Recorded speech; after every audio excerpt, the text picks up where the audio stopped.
Hi everyone, my name is Holly, and in today's video I'm going to be doing the mid-year book freakout tag, which you're probably going to be seeing a lot of booktubers uploading within the next month. I didn't do it last year, and I wasn't sure if I wanted to do it this year because this tag will be flooding your timelines, trust me. And it can get really repetitive, but I decided to do it because I am taking my reading a little bit more serious this year because of my 2 reading challenges. Now, if you've been following me since at least January, then you know I uploaded a video where I used a random number generator to decide how many books I had to read this year,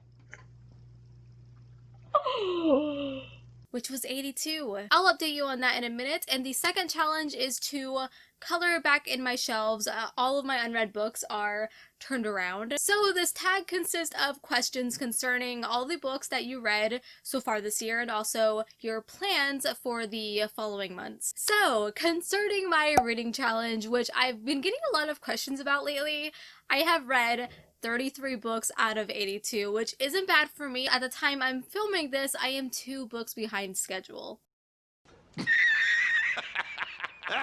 And honestly, I think I'm going to smash that because I just recently got a new reading chair. I'm actually creating this really cool, comfy, cozy reading nook right here in this corner, and this chair is so freaking comfy, and already I've been reading more because of it. I've also already fallen asleep in the chair, so you know what? This might be a negative thing. So let's go ahead and move on to the questions, and the very first one is the best book that you've read so far this year, and just really quick, I will be doing multiple books for each question because there's no way I can just choose one. So I actually have 3 for this one. The first one I do not have a physical copy yet because it's actually not out yet. It comes out June 30th, and that is Mexican Gothic by Silvia Moreno Garcia. I've actually talked about this book quite a lot lately, and it's so weird that the first book I'm talking about, which is one of the best books I've read this year, is not a fantasy. Like, what the heck?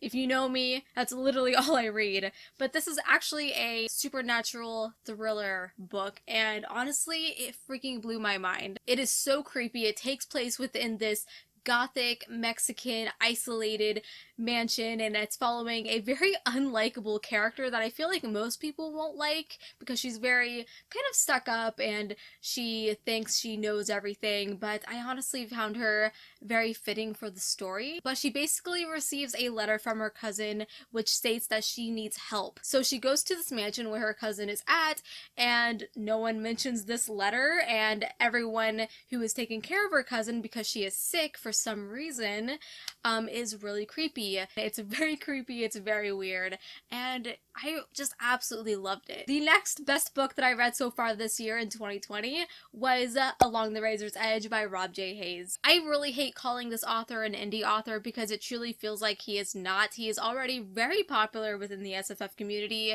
He's also very active within it, and he's just a really cool guy overall. This is a very dark adult fantasy that really took my heart and stole it away. We're following our main character in this one, and she is retelling what happened when she was stripped of all of her magic and thrown into the pit, which is this prison that is deep underground where inmates, also known as scabs, live, and they basically live in the dark. All they do is mine all day, and they get beaten, and they just eat gruel. It's very brutal. Please keep that in mind. Very bloody as well, which I like. One of the things that I keep telling everyone about this book is that it feels like it's an introductory to a villain story. It's artfully crafted with believable characters, and while I was reading this book, I just truly felt like I was there. I have yet to read book 2 and 3, which are already out, and I really need to get on those because I want to read them so bad. This reads so quickly. It's also pretty short. I believe it's under 300 pages. I could be wrong. And yeah, it's just super good. And the third book, I can't believe I'm mentioning because it's not like a grimdark fantasy,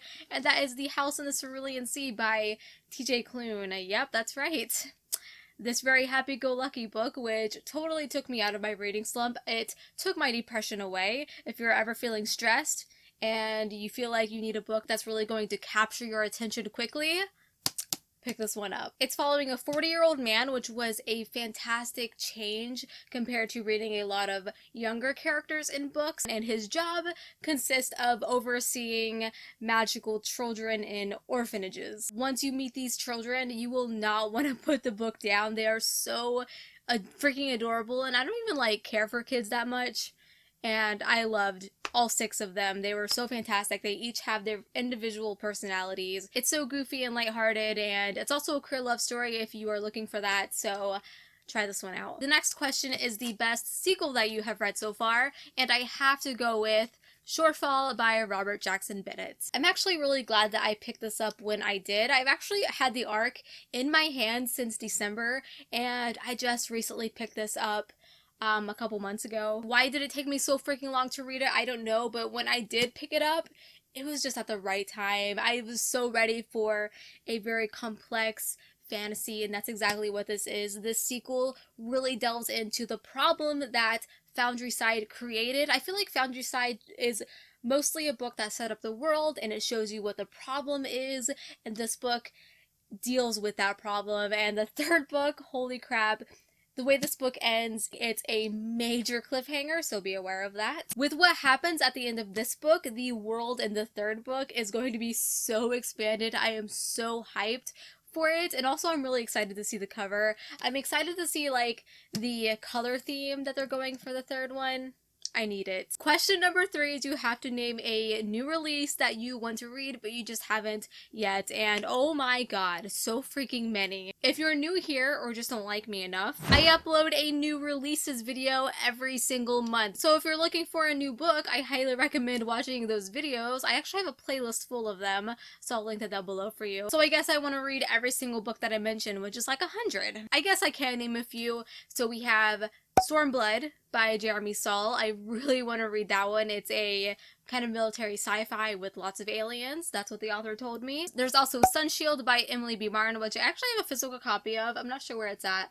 I'll actually be hauling it in my next book haul, but I really want to read this one. It's a sci-fi fantasy mix, and it's supposed to be set in this lawless wilderness, which sounds so freaking cool, so I'm really excited about that one. Oh, I also want to read Legacy of Ash, which I also have physical copy somewhere. I haven't gotten to this one yet. I have an arc of it, but it just eludes me still. But yeah, there are so many. Go watch my new releases videos, and then you'll know the answer to this question. Ooh, this next question is actually really exciting.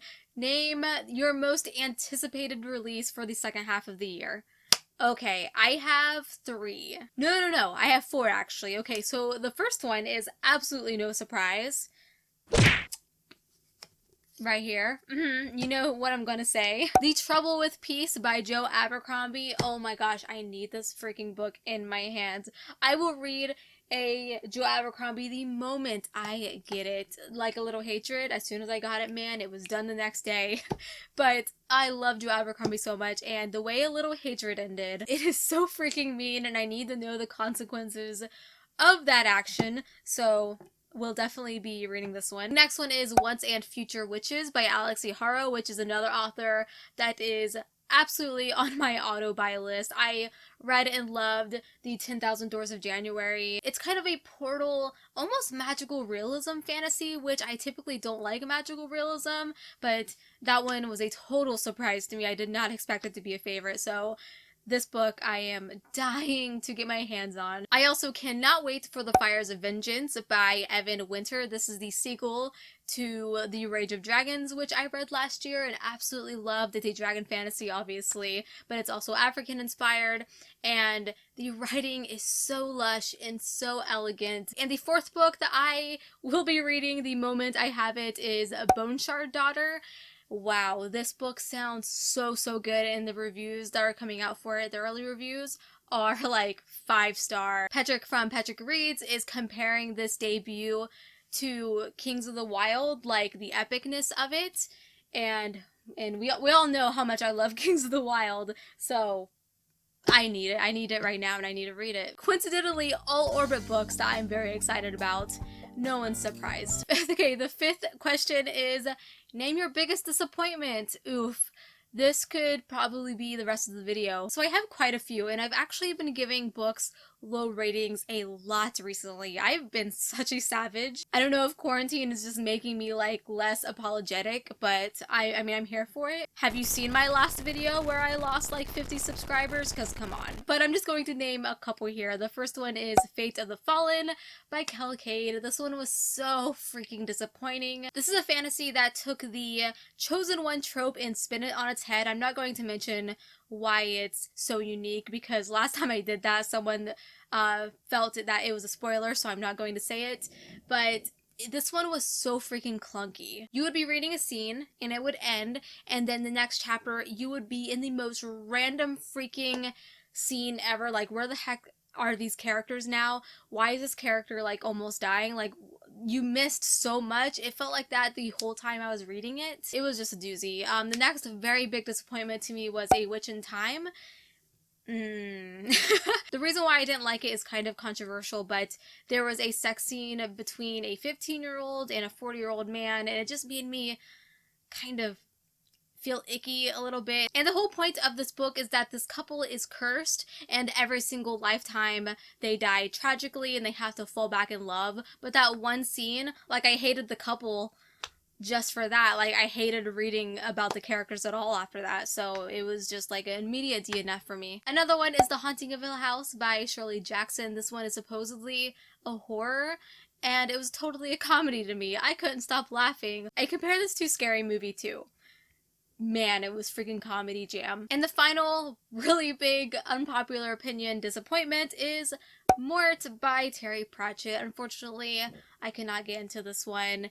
It was actually very annoying to me. It reminded me a lot of Alice in Wonderland, and I hate Alice's Adventures in Wonderland so much. I hate that classic, and this reminded me of that, and it just wasn't meant to be. The next question is, what was your biggest surprise? And this is actually a really tough question for me because I am often not surprised by a book. I can go into a book really excited and be disappointed, but I don't go into a book expecting it to be bad, because why do I want to pick up a book that I'm like, this is going to be a bad book, but I'm going to read it anyways, and then be surprised by it. So yeah, that's just not fun. You know what, actually, I could go with Child of a Mad God by R.A. Salvatore. I really loved this book, actually this whole series, and I did go into it expecting to like it, but what I didn't expect, and I guess the surprise factor, is to binge read the entire trilogy. Question 7 is a new favorite author, and actually I could easily go with R.A. Salvatore for this one.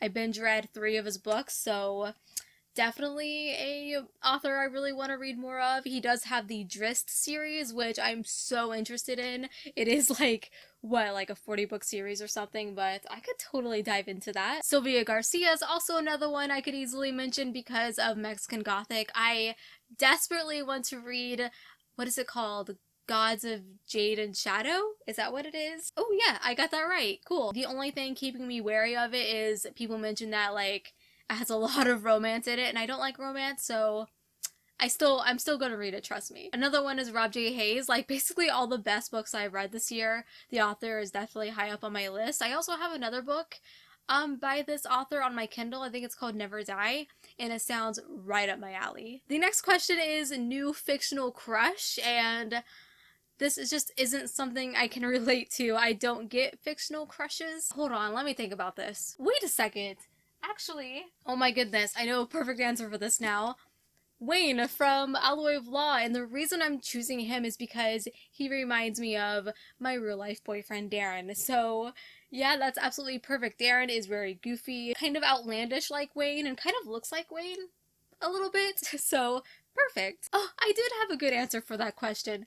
You romantic son of a... Number 9 is newest favorite character, Devin from Soulkeeper, and also I'm going to choose Puffy as well. So I described this book as wholesome grimdark, which makes absolutely no sense, but with grimdark, it is very dark, grim, bloody, lots of entrails exploding everywhere, and then we have the wholesome part of it, which is Devin and Puffy. Devin is our main character, and he meets a little flame that he literally names Puffy. And it's really funny that I'm mentioning this because David Daglish actually tonight messaged me on Twitter saying that Puffy is getting his own book, or has his own book. It's out actually. So I need to read that book ASAP because Puffy and Devin also, just the best freaking characters, the best duo. Would literally sell my soul for a whole series of them. Get on that, David. Number 10 is a book that made me cry, and I don't cry during books.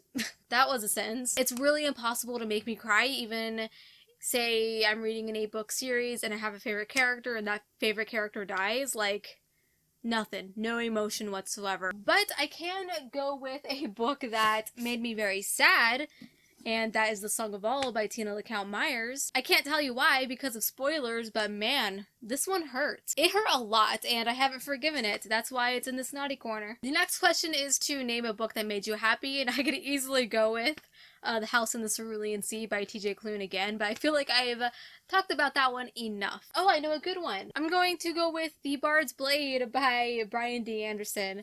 This book is just like pure fun adventure fantasy. It's following a bard, which I feel like is something that you don't see very often in fantasy, but I feel like when a bard is a main character, I'm instantly attracted to it. So this would be a good one. If you're looking for a very light, quick fantasy, I highly recommend.